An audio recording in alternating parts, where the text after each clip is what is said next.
Au lendemain du premier tour des élections cantonales, la plupart des commentaires se rejoignent sur une constatation. Le taux record d'abstention, 46%, est le fait dominant du scrutin.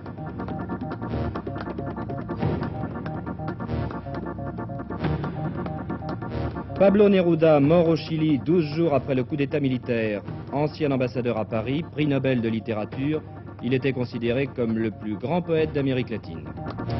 Le couple Perón au pouvoir en Argentine, après 18 ans d'exil, l'ancien dictateur a été réélu président. C'est son épouse Isabelle qui va diriger le pays à ses côtés. Retour sur Terre demain soir pour les 3 astronautes de Skylab. Un premier bilan tout à l'heure de cette mission de 59 jours qui a battu tous les records de durée dans l'espace. Le début d'une enquête à suivre à la fin de ce journal, la présence des troupes américaines en Europe et l'éventualité de leur retrait. On en parle aux États-Unis. Monzon à pied d'œuvre, à 5 jours de son combat contre Boutier, le champion du monde a effectué aujourd'hui son premier entraînement à Paris.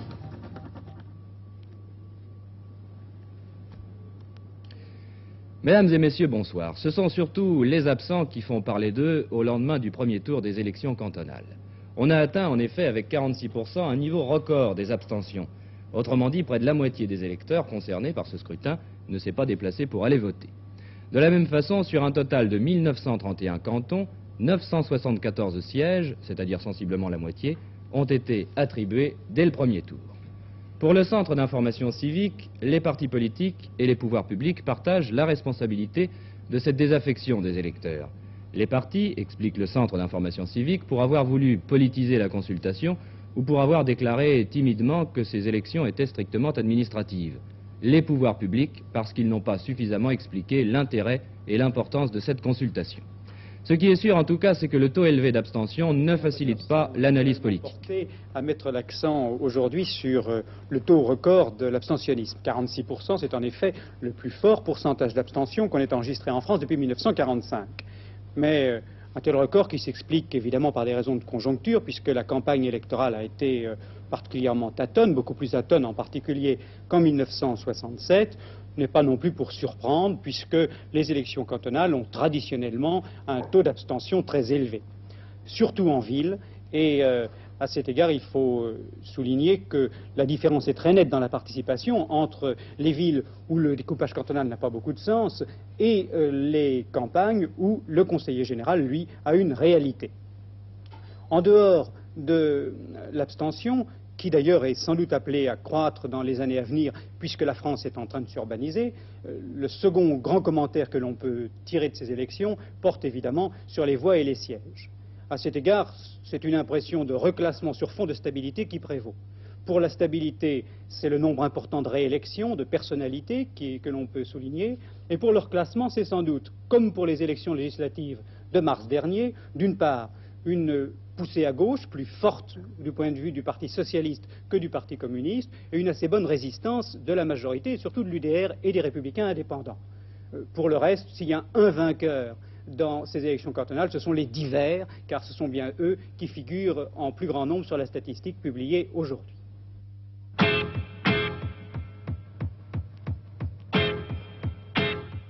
Georges Marchais, Parti communiste, les résultats confirment un élargissement de pouvoir du Parti communiste. Les travailleurs manuels et intellectuels qui ont voté communiste ont porté condamnation de la politique du pouvoir. Alain Perfit, UDR, la participation a été d'une faiblesse regrettable. La majorité silencieuse doit comprendre que son abstention risquerait de favoriser une mainmise des communistes et de leurs alliés sur les assemblées départementales et régionales.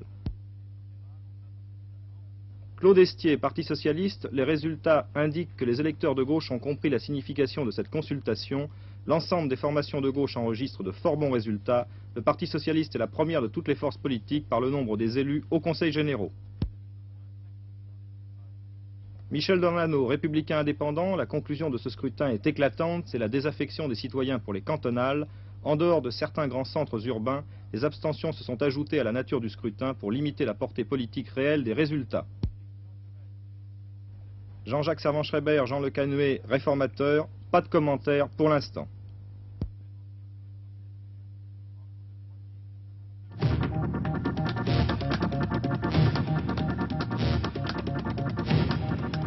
Travailleurs étrangers. ceux qui sont entrés irrégulièrement en France ont jusqu'au 31 octobre au lieu du 30 septembre pour régulariser leur situation. Motif de cette prolongation, le ministre du Travail, M. Gors, a voulu tenir compte des difficultés que certains ont pu rencontrer pour constituer leur dossier en période de vacances des entreprises. Il est faux de prétendre qu'il existe en France un état d'esprit raciste généralisé. C'est ce que conclut un communiqué du ministère de l'Intérieur qui a examiné les chiffres. Entre le 1er janvier et le 30 septembre, Algériens, Tunisiens ou Marocains ont été soit les auteurs, soit les victimes de 129 meurtres ou tentatives de meurtre. Ces chiffres sont inférieurs à ceux enregistrés pendant la même période de 1972.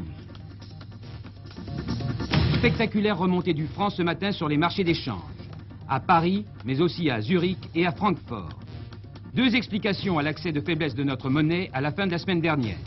Des bruits de réévaluation du mark et de dévaluation du franc, démentis par messieurs Mesmer et Giscard d'Estaing. Des transferts de capitaux à l'étranger après l'annonce de la disparition de la rente Tinet. Chauffage dans toutes les prisons françaises avant la fin de l'année. Suppression définitive des cages à poules. Augmentation des crédits pour la nourriture.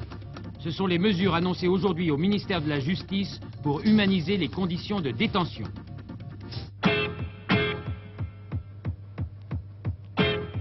Pablo Neruda n'aura survécu que 12 jours au coup d'État militaire qui a secoué son pays, le Chili. Celui qui était considéré comme le plus grand poète d'Amérique latine est mort hier soir d'un cancer dans une clinique de Santiago, la capitale du Chili. Il avait 69 ans. Parmi les nombreux hommages rendus aujourd'hui à la mémoire de Neruda, le plus beau, sans doute, est celui d'Aragon. Il était probablement le plus grand poète de notre époque. Ici en France, nous sommes nombreux pour qui Neruda ne sera jamais mort.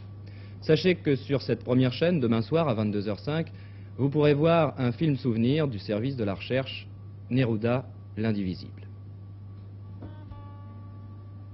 Poète, journaliste, diplomate, vous le voyez flâner dans les rues de Paris alors qu'il était ambassadeur du Chili en France il y a 2 ans, Pablo Neruda n'est jamais resté en marge des événements qui ont marqué ce siècle.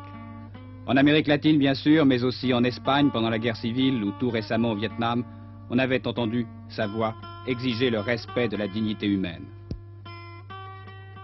Fils d'un cheminot, Pablo Neruda était né dans un village du sud du Chili en 1904.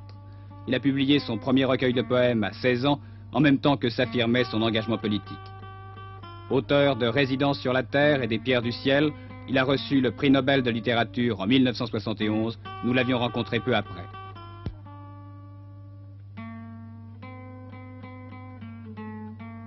Il y a Pablo Neruda, poète, il y a également l'homme politique. À quel moment avez-vous éprouvé le besoin de vous engager concrètement dans l'action politique? Vous savez, je ne suis pas un politicien, mais étant donné l'état de nos peuples, l'immense différence de l'état social entre les classes, c'est très difficile pour un écrivain de rester chez nous, dans l'Amérique latine, dans l'indifférence. C'est presque une trahison. Alors j'ai pris conscience de ça très jeune. J'avais seulement 15 ans quand j'ai commencé à me lier au milieu révolutionnaire de mon pays. À 16 ans, j'ai formé partie déjà de la rédaction des journaux révolutionnaires universitaires, parce que je suis entré à l'université à 16 ans. Et j'ai pris part dans toutes les luttes d'étudiants de mon époque. Et depuis ce moment, j'étais plus ou moins engagé, d'accord avec les temps, l'époque et les pays où j'ai vécu. Pour revenir à votre poésie, je crois que vous aimez dire d'elle qu'elle est une poésie d'amour profondément. Qu'est-ce que vous voulez dire par là? Je crois que oui, je crois que c'est comme ça. Parce que ce sont les sentiments qui sont les plus qui accompagne l'homme dans sa plus grande intimité. Il s'agit dans la vie de justice et il s'agit de dignité, non? Mais il s'agit aussi du cœur de soi-même, de sa relation avec les autres. Et alors c'est l'amour la chose la plus importante dans ce domaine. Et ma poésie est dédiée, j'ai beaucoup écrit sur l'amour et je le ferai encore malgré mon âge.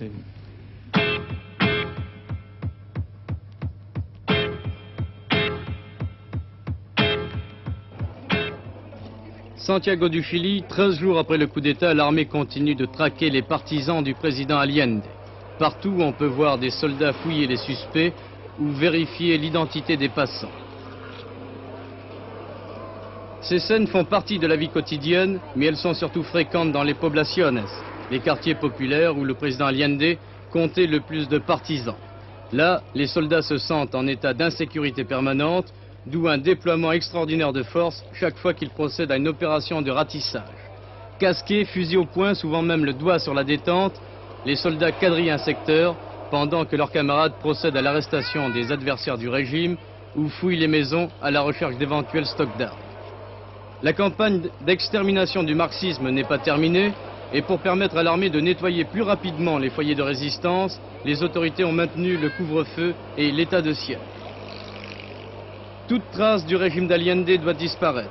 Les slogans révolutionnaires qui s'étalaient sur les murs de Santiago sont méticuleusement effacés par une armée de peintres. Mais c'est devant le stade national où sont enfermés quelques 7000 prisonniers politiques que les envoyés spéciaux de 24 heures sur la une ont trouvé le spectacle le plus poignant. Des centaines de familles d'ouvriers montent la garde. Pendant des heures, des journées entières, ces hommes, ces femmes et ces enfants attendent la libération d'un des leurs. L'angoisse se lit dans leur regard. Ils ne cessent de fixer le stade sévèrement gardé par la troupe, une angoisse entretenue par les rumeurs qui font état de torture et même d'exécution sommaire. 2 Américains détenus pendant une semaine dans ce stade n'ont-ils pas affirmé que 400 à 500 prisonniers ont été fusillés et que d'autres ont été roués de coups? Pour les autorités, ce témoignage n'est qu'un mensonge qui vise à discréditer le nouveau régime. Mais la junte militaire, elle, se donne le droit de discréditer l'ancien président, en permettant aux journalistes de venir contempler la résidence privée d'Allende, ou du moins ce qu'il en reste après l'attaque du 11 septembre. La junte a voulu prouver que l'ex-président vivait dans le luxe alors que le pays traversait des heures sombres.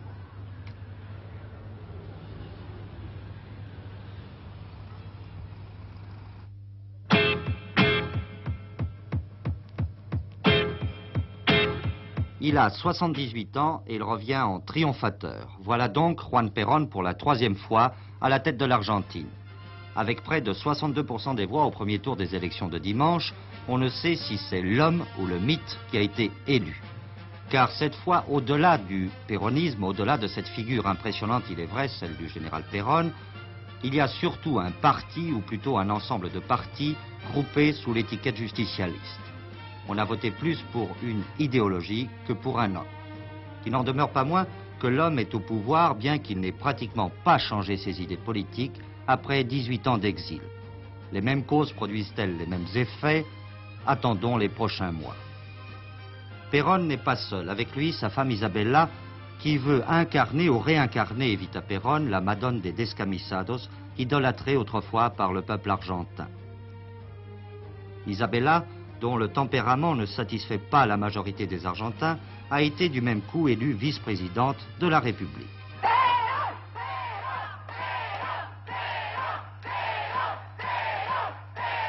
Si, pour une raison ou une autre, Juan Perón ne pouvait plus assumer ses fonctions, Isabella serait le premier personnage de l'Argentine, responsable de 26 millions de citoyens. Perón est souffrant, il sait que le temps presse et qu'il lui faudra agir vite pour réaliser les projets déjà entrepris après l'élection d'Héctor Cámpora, son ami qui lui a cédé le pouvoir. Les médecins lui ont conseillé de réduire ses activités et chaque jour un cardiologue lui rend visite. Quel est donc le programme du général Perón, qui a été le premier homme politique sud-américain à accuser les États-Unis d'avoir aidé au renversement chilien? En politique étrangère, Perón, qui se dit non aligné, fait preuve d'anti-américanisme. Il ouvre tout de même ses portes aux financiers étrangers, même américains, pour relancer l'économie, mais sous contrôle argentin.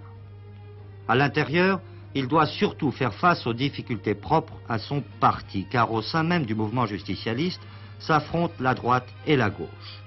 Aux jeunesses péronistes sont rattachées 2 organisations de guérilla, tandis que la vieille garde, s'appuyant sur les syndicats, a des ambitions moins révolutionnaires.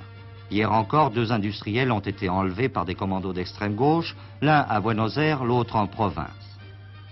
Le succès de Perón dépendra essentiellement de son habileté à réconcilier les plus extrémistes de ceux qui l'ont porté au pouvoir.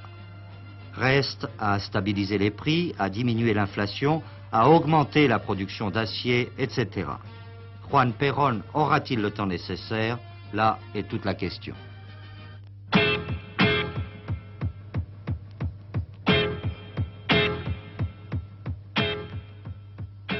Et voilà comment un ressort oscille dans l'espace. C'est de la science amusante, penserez-vous, certes, mais tout de même pas sans enseignement. Car il aura fallu attendre l'expérience Skylab pour s'affranchir de la pesanteur et constater de visu ce que des générations de physiciens s'étaient ingéniés à calculer. La mission Skylab 2 s'achève donc demain dans la bonne humeur générale. Ainsi, après 59 jours passés dans l'espace, Garriott a déclaré que son plus grand plaisir serait de rester là-haut encore 2 mois. À condition, a-t-il ajouté, que le sol ne nous donne rien à faire. Moralement et physiquement donc, le fantastique marathon spatial s'achève en apothéose. Les 3 hommes viennent de démontrer que l'homme pouvait réellement vivre et travailler dans l'espace, autrement dit que la porte sur le cosmos était maintenant grande ouverte. Mais plus que des troubles cardiovasculaires, c'est semble-t-il la folie que les médecins redoutent le plus pour les voyages interplanétaires. Dès 20h50, demain, les 3 hommes vont prendre place dans la cabine Apollo. Et c'est à 23h20, dans l'océan Pacifique, à 320 km au sud de San Diego, qu'ils reprendront contact avec la planète bleue.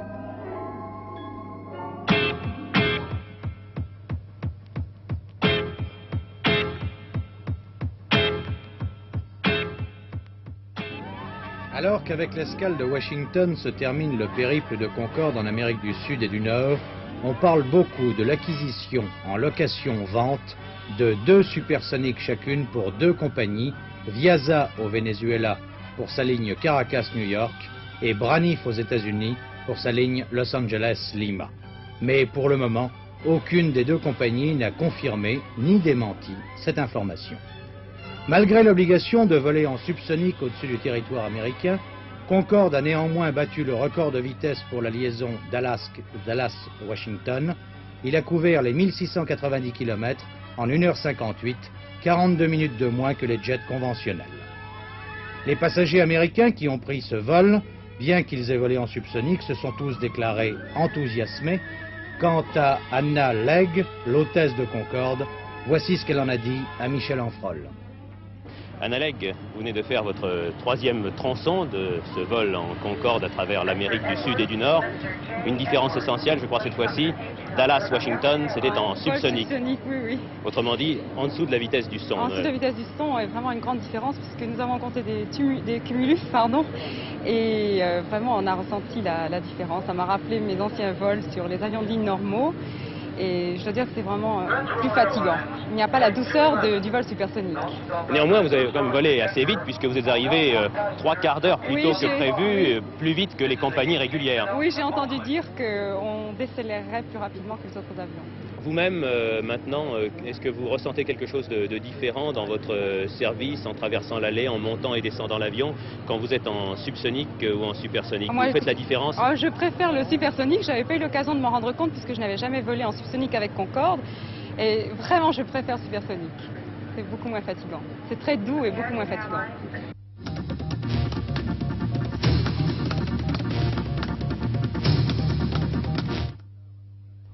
L'académicien Georges Isard, avocat à la Cour d'appel de Paris, ancien député mort à 70 ans des suites d'un malaise cardiaque, a été inhumé aujourd'hui à Morsan-sur-Seine. De très nombreux amis, parmi lesquels messieurs Maurice Drouillon, ministre des Affaires culturelles, Mitterrand et Chaban-Delmas, sont venus rendre hommage à celui qui fut un membre éminent du barreau. Sa mort suit de près celle d'un autre académicien, Vladimir d'Ormesson. Première journée à Aix-en-Provence du procès du commissaire Germain Bézère, 56 ans, l'ancien patron de la brigade des mœurs de Marseille. Le premier substitut a demandé une peine de 3 ans de prison ferme pour le policier. Celui-ci est inculpé de complicité de proxénétisme hôtelier. Il avait protégé les propriétaires d'un établissement très accueillant.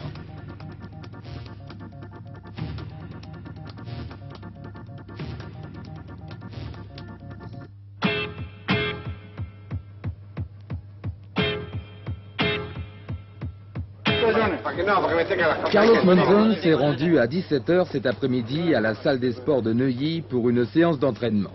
Le champion du monde des poids moyens, qui dans 5 jours mettra son titre en jeu contre Jean-Claude Boutier, a fait une nouvelle fois forte impression aux nombreux journalistes et photographes massés au bord du ring. Il a effectué quelques rounds d'entraînement contre ses sparring partners et a prouvé qu'il possédait toujours cette force et cette résistance qui lui ont permis de devenir champion du monde le 7 novembre 1970 et de conserver son titre face aux meilleurs boxeurs mondiaux. D'après ses 2 illustres prédécesseurs, Nino Benvenuti et Emil Griffiths, il faut pour vaincre Carlos Monzon éviter à tout prix l'épreuve de force, c'est-à-dire posséder de bonnes jambes, être précis et adroit. Il faut être également très résistant car les coups de Monzon font très mal. On a raconté ces derniers temps beaucoup de choses à propos de Monzon, qu'il était sur le déclin ou que son titre allait lui échapper sous peu. Aujourd'hui, nous avons retrouvé Carlos Monzon sûr de lui, décontracté, en pleine santé. Souhaitons à Jean-Claude Boutier d'être moins impressionné que nous ne l'avons été cet après-midi.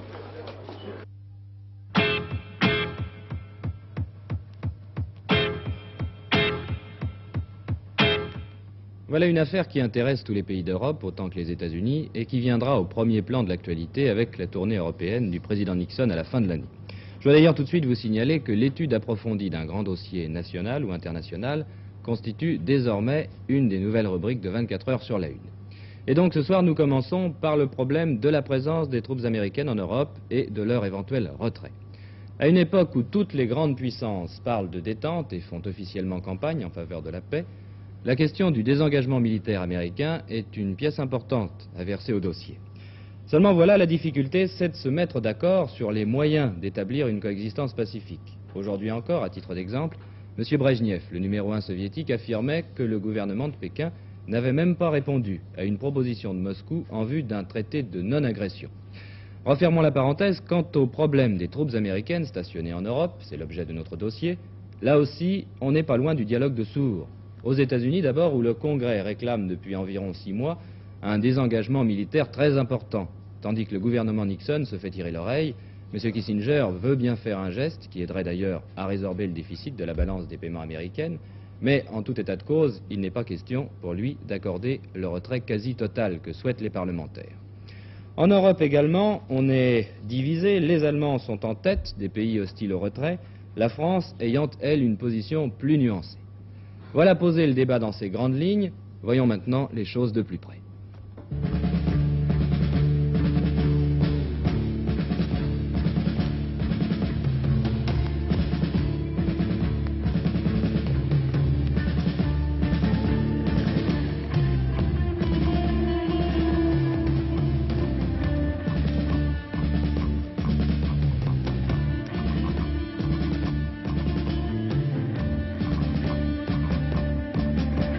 Le budget de la défense voté par le Congrès américain cette année représente 9% du budget national des États-Unis. Dans le cadre de l'organisation du traité d'Atlantique Nord, les États-Unis entretiennent en Europe 300 000 hommes. De l'autre côté du rideau de fer, l'URSS, quant à elle, dans le cadre du pacte de Varsovie, déploie en Europe de l'Est 350 000 hommes environ. La majeure partie des troupes américaines en Europe sont stationnées en Allemagne. Du moins s'agit-il ici de l'armée de terre, représentée par la 7e armée. Celle-ci est composée notamment de 2 divisions blindées et de 2 divisions de cavalerie blindée. Le tout équivalent à 150 000 hommes.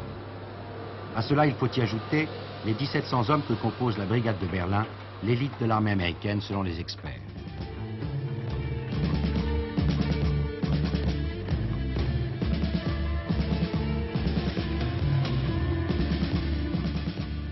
La frontière demeure le point de tension et chaque jour, 24 heures sur 24, tout au long des fils de fer barbelés, de l'Autriche à la Baltique, plusieurs milliers d'hommes patrouillent. De l'autre côté, les troupes du pacte de Varsovie en font tout autant.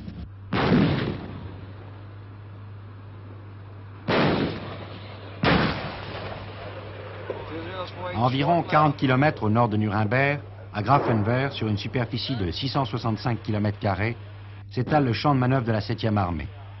D'autres troupes s'y entraînent également, dont l'armée française.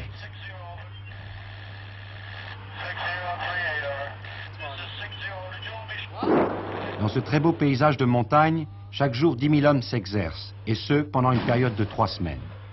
Ils seront ensuite remplacés par d'autres troupes, et ainsi tout au long de l'année, pendant la journée et la nuit, les habitants de Grafenwöhr peuvent sans difficulté se croire à quelques kilomètres d'un front.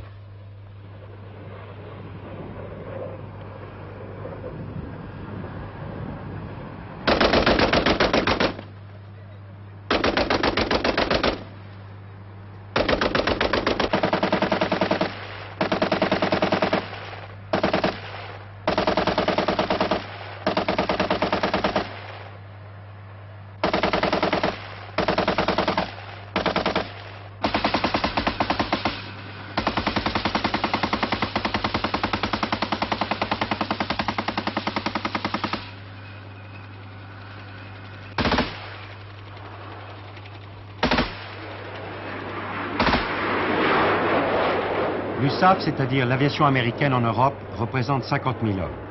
Les bases US sont installées un peu partout en Europe, en Angleterre surtout, en Allemagne, en Italie et en Turquie, où les Américains entretiennent un groupe logistique, c'est-à-dire des escadrilles de bombardiers style B-52. Au point de vue matériel, l'USAF se décompose ainsi. 475 F-4 du type Phantom et 75 F-111, un chasseur bombardier capable d'emporter une bombe atomique. À cette puissance de feu aérienne, il faut y ajouter également les escadrilles de l'aéronavale américaine. 2 à 3 porte-avions composent l'épine dorsale de la 6e flotte américaine qui croise en Méditerranée. Chacun de ces porte-avions transporte entre 80 à 90 appareils. La 6e flotte représente 35 000 hommes. Elle se compose selon les périodes de 40 à 50 bâtiments. Son objectif, la sécurité du bassin méditerranéen. La grande force de cette 6e flotte, c'est son autonomie. Les bâtiments sont chargés en pleine mer du ravitaillement et d'entreprendre toutes les réparations nécessaires au bon fonctionnement des navires. Le port d'attache de la 6e flotte est à Naples. Naples abrite également le quartier général des forces navales alliées. Une partie de la 6e flotte mouille en permanence dans la baie, faisant ainsi marcher le commerce local.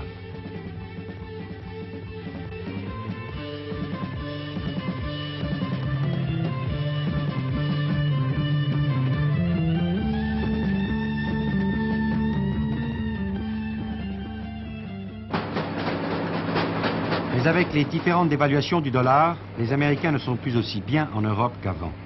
Et nombre d'entre eux ne souhaitent qu'une chose, le retour dans sa bonne ville du Kentucky ou du Texas. Bon nombre de dirigeants américains partagent cette vue. Le coût de l'entretien des 300 000 hommes et de leur matériel représente 7 milliards de dollars. Pour certains responsables, ces dépenses contribuent au déficit de la balance des paiements. Le sénateur Mansfield, leader du mouvement pour la réduction des troupes en Europe, affirme que l'Amérique dépense en fait le double, soit 14 milliards de dollars. Et pour lui, comme pour d'autres Américains, il est temps de ramener ces dépenses à une échelle beaucoup plus raisonnable. À cela, une solution, réduire le nombre des troupes en Europe. Et pour ce sénateur Mansfield, une telle action pourrait engendrer le même processus de l'autre côté du rideau de fer. Henry Kissinger, de son côté, ne partage pas ces vues. Et s'il parle de réduction de troupes, les proportions sont loin d'être celles demandées par le sénateur Mansfield. En attendant, 300 000 Américains sont toujours en Europe, en alerte 24 heures sur 24.